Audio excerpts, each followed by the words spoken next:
Namaste. Now, I had a question, and it's a very common question that many, many seekers of the truth and light workers often ask themselves. And it's one that I've heard quite often on podcasts being asked. It's one of the main questions for anybody who has memories of past lives or who has communication with their oversoul, their higher self, as do I, as do we all, to certain degrees.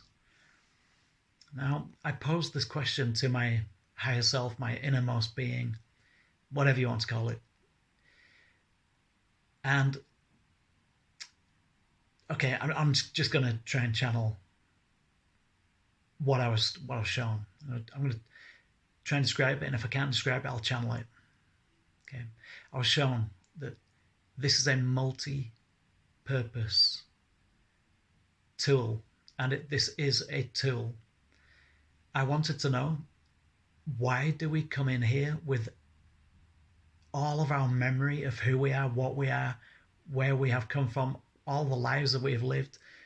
Why do we come in here in each human lifetime in the third and early fourth density with amnesia, with a almost total blackout of memory? So from the point of the soul fully adhering to the physical body, the baby, okay, on point of birth or just after birth sometimes, as soon as that connection is made, your early years, you will no doubt have memories of being other people in other lives, and you will have what your mother or your father will call, oh, you had imaginary friends, right? You used to speak to imaginary friends. One was called this name and one was called that name, and you would have tea parties with them. And okay, to any parents out there, any new parents who are listening to this, don't ever assume that what your child is seeing, speaking with, and communicating with is imaginary. It's almost certainly spirit guides, angelic helpers, and relatives on the spirit side helping guide and helping nourish that new soul, that newly reincarnated, right? Okay, so now I asked, is this sinister? Because some people are going around saying that this is sinister. Some people are saying that it's a dark trap, that this earth is a sinister soul trap, and that one of the proofs of that is that our memories get wiped, right? Why would our memories get wiped? What good can that possibly do? And is it sinister? Is it a sinister part of it, a dark plan to trap us on the earth, continually reincarnating? Or is it for our good? Is it for our own good? And okay, so this was the question that I asked: is it sinister, or is it benevolent? And I was given the answer of, it is purposeful and useful. It's a purposeful and useful tool. So now I'm channeling. The veil of forgetting, the veil of forgetfulness, as you often term this, is a very, very useful and indeed vital tool required to be implemented on points of soul adhering to physical body, to the soul adhering to the baby. The reasons for this are many, though we will start with the most important first and shall continue sequentially. The primary and most important reason is that if you with your limited third density human mind had a knowing, the full knowing of your full life plan coming in to each incarnation, then would you still live that life authentically? Would you still live that life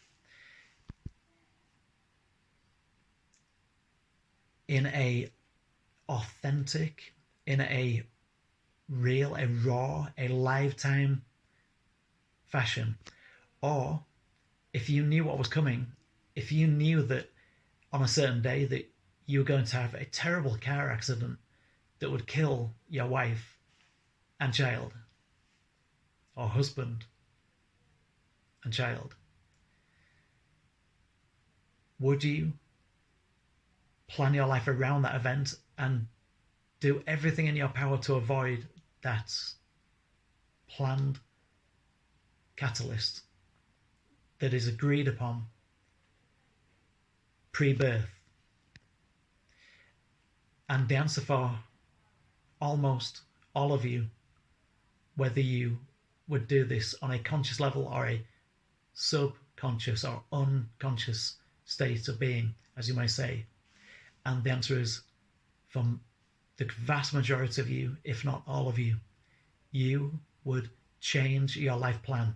You do anything that you can, anything that you could to make sure that that fateful day did not take place. And in doing so, you would miss the point. You would sabotage your own life plan. You would be breaking your own soul agreement by precognition of that event, that catalyst taking place, having the knowing of the day, the date, the time, the incidents, the road, the car, everything that led up to that fateful day. There is further reasons. Another very, very good reason for the veil is because in your limited state, in the third density state of conscious awareness, you are so limited and you get so distracted so easily by the tiniest little things in life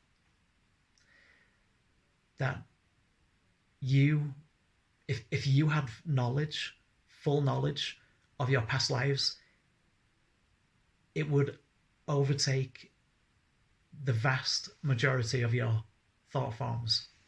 Your thought stream would, instead of living your life, instead of experiencing the life planned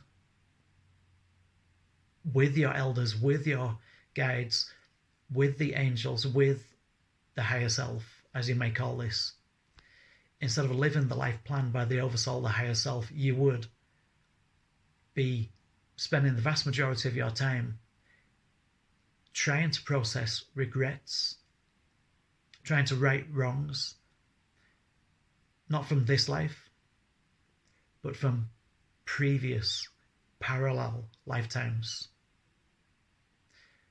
We say previous and parallel because really the term past life and future life to us does not exist. There is only the present stream of now, and in that infinite stream there can be timelines planned and timelines chosen, consciously or subconsciously. What would be the point in knowing the catalysts that are approaching in any one of your lifetimes? What would be the benefit? And would that not completely defy the whole idea of incarnating with a life plan in the first place? Now, think about this. Your life plan is known by your subconscious mind and your superconscious connection to the superconscious mind or the divine mind. this is the way that it should be, because this would consume you, and this was consuming you. There was a time space when the veil did not exist, and progress was very, very slow. The veil and the reincarnational cycles are both useful tools to enable you to live each and every life as if it is your first, each and every life as if it is your last, each and every life authentically. Your subconscious mind and your superconscious mind knows your life, or much of your life purpose. Your superconscious mind really is what we speak of. The subconscious mind can pick up echoes of this life plan, but often gets it wrong. The law of confusion is implemented in the third density, and the veil is also, in ways, an aspect of the law of confusion. The law of confusion is another useful tool in order to keep the third density conscious entities from evolving too fast. And when this happens, civilizations have destroyed themselves. There is a very delicate balance in the third density, in the third dimensional realm that you currently reside in.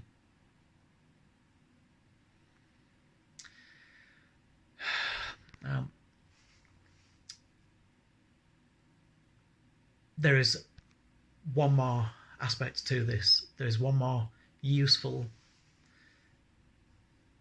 area of the veil of forgetfulness, the veil of forgetting, as you term this. How can you stay in any one present moment? How can you enjoy any one present moment? How can you truly even experience any one individualized event in your conscious experience without the veil in third density? It would be impossible. Okay. This I'm being shown is this is the vast majority of the reasons, although there are other benefits, minor benefits, which aren't really important. Does kind of make sense, right? It makes sense to me that I used to be one of these people who years ago, I used to think, well, you know, if we come in here with a wiped memory every single time we incarnate, how on earth are we going to find out what our life purpose even is? And how will we know if we're completing our life purpose?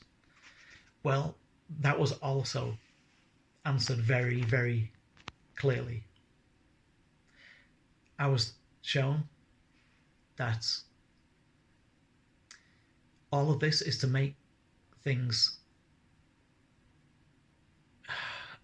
simpler would be maybe not the correct word. To make things more authentic, to make things more original. It's very important to coming in, and especially when you come into a life of programming, of a life of religion, like you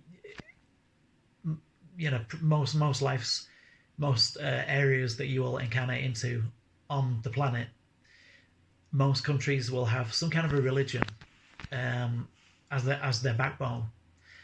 for the educational system. And many times, we comply with this country's religion for various different reasons until we get to the point where we start waking up.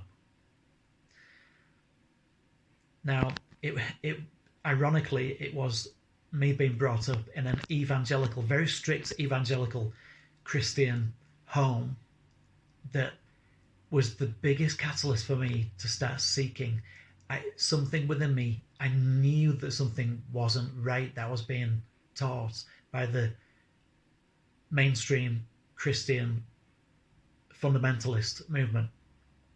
And it wasn't just one thing. There was quite a few grey areas and several black areas, which I won't go into in this video, but I have gone into in other videos. It was, interestingly enough, it was the religion that I was following that tugged at me in my heart, in my innermost heart, and made me realize that something is wrong with this picture. You only get one life, you only get one chance, and from that tiny one life, which is just a few years, right, a few decades of our time, not even a blink of the eye of your oversoul, not even a blink of, not even a twinkle in the eyes of God. How can you possibly learn everything that there is to know, experience everything that there is to be experienced in one lifetime? And what if you just are born and then you die, right? What if you're born and then you don't even get to 2 years old and you're gone? And the Christians' answer to all of these questions just did not suffice whatsoever. And also, what loving father, mother, God, what loving parent would do that? That, to me, that was like the complete opposite way around. It's like, to me, the Old Testament Yahweh God of vengefulness and wrath-filled hate and hellfire and wars and kill this person for that and kill that person for this, kill everybody, torture everybody, kill everybody if they don't believe what they're taught to believe. It was my very religious upbringing in this life that set me onto this path, for which I'm very, very grateful. And if I'd have known my life plan personally, coming in here, being in this much pain, after the flares that I've been having over the last few years, knowing how bad this was going to get, I would have killed myself as a child. Honestly, I wouldn't have made it. The fear of going through this level of torture and pain and suffering would have driven me insane and driven me to early suicide. And, thank God this has been a fairly gradual build-up of worsening pain, although the last 2.5 years have been pretty horrific. But it's been a build-up, and if it wasn't a build-up, and if this was all at once, it would have killed me. And if I'd have had knowledge, precognition, that this life was going to turn out, although I'm doing all of this teaching, all this great stuff's coming out of this, like, if I'd have known ahead of time that I was going to be in this level of human suffering, I would have pulled the plug. This life would have never have gotten started. So I'm bloody glad that I didn't know. You see, it's hindsight. In hindsight, now I'm here. Like, I would have only made it here not knowing that I was going to be here. I would have only made it this far with the veil of forgetting, the veil of forgetfulness, whatever you want to call it. So that's why we forget. That's why it's a useful tool. I hope this has clarified things. This isn't some sinister game that some evil whatever is playing on us. This is a useful tool And many of us would not be here without the veil of forgetting. Okay. As always, one love. Namaste.